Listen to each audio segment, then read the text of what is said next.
วัสดีค่ะก็กลับมาช่องเค้กหม้อแกงอีกแล้วนะคะวันนี้นะคะทางเพจเรามาชวนทำเค้กกล่องสตรอเบอรี่กันนะคะพร้อมสูตรซอสไส้สตรอเบอรี่สไตล์เกาหลีกันนะคะซึ่งสูตรนี้สามารถทำขายได้นะคะบอกเลยว่านุ่มชุ่มฉ่ำมากๆค่ะเราไปเริ่มทำกันเลยค่ะขั้นตอนแรกนะคะเราจะใช้ไข่2ฟองนะคะตามด้วยนะคะแป้งเค้ก50 กรัมค่ะผงฟูค่ะ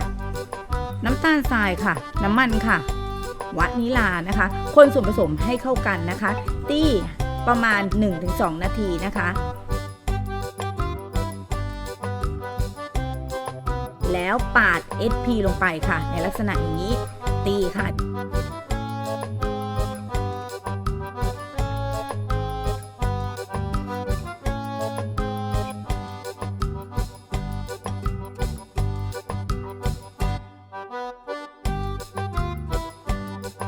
จนขึ้นครีมนะคะสีขาวๆในลักษณะอย่างนี้นะคะตีไปเรื่อยๆนะคะเห็นไหมขึ้นครีมลักษณะอย่างนี้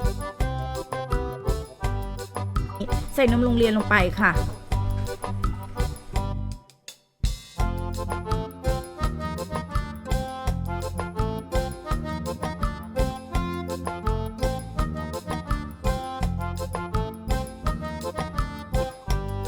ตีต่อนะคะ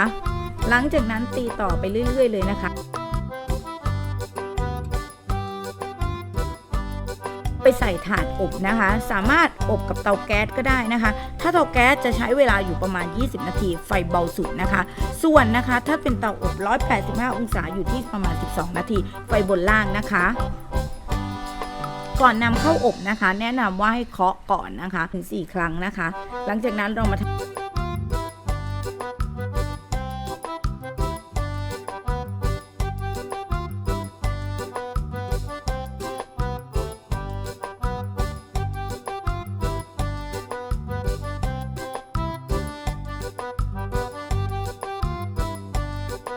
ตัวซอสสตรอเบอรี่กันค่ะใช้น้ำตาลค่ะน้ำค่ะเอาไปตั้งไฟนะคะคนตลอดเวลาค่ะจนเดือดนะคะใส่สตรอเบอรี่ลงไปค่ะคนส่วนผสมสักครู่พักส่วนนี้ทิ้งไว้นะคะและสามารถเอาไปปั่นนะคะได้เรามาหั่นสตรอเบอรี่กันนะคะหั่นในลักษณะอย่างนี้เลี่ยงนะคะใส่นะคะในแก้วในลักษณะอย่างนี้ด้านข้างนะคะง่ายๆเลยค่ะเรียงเลยจ้านะคะได้ไปแล้ว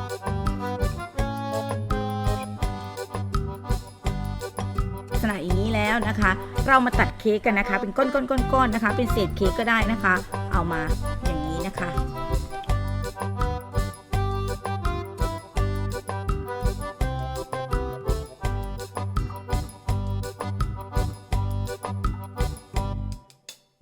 เรียงจัดลงไปด้านล่างนะคะรองฐานนะคะตามด้วยนะคะวิปปิ้งครีมนะคะ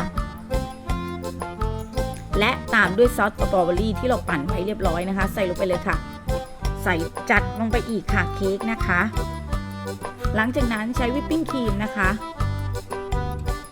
จัดการด้านบนนะคะบีบด้านบนให้มิดเลยนะคะให้ปิดตัวเค้กมิดเลยนะคะใช้สปาตูล่านะคะหรือมีด